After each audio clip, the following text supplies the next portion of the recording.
In a small village school with cracked walls and dusty floors, there was a boy named Kofi. Kofi loved learning. His dream was to become a teacher, but there was a problem. The school had no library, no storybooks, no textbooks to take home. The only books were kept locked in the headmaster's office, and they were too few for everyone.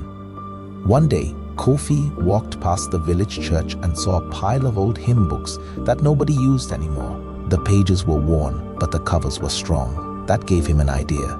If I can't have a library, he thought, I'll borrow one. He began visiting the homes of people in the village. He asked, "Do you have any old books or magazines?" Most said no.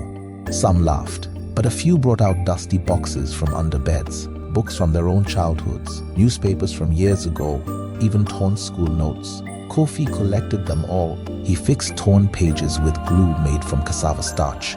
He cleaned the covers with a rag. He even rewrote missing pages in his own handwriting. Soon he had 50 books.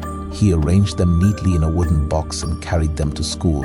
Every break time, he opened the box under the mango tree. Children came to read.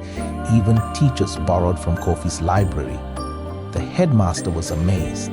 "Kofi, where did you get all these?" "I borrowed them from the whole village," Kofi smiled. In time, the school decided to build a small library, and they made Kofi the youngest librarian the village had ever seen. Sometimes we wait for help that never comes, but children like Kofi remind us, you don't have to wait for change. You can build it, even if you have to borrow it first. This was a story from African Child Tales. Real lessons from imaginary lives. Subscribe for more stories that inspire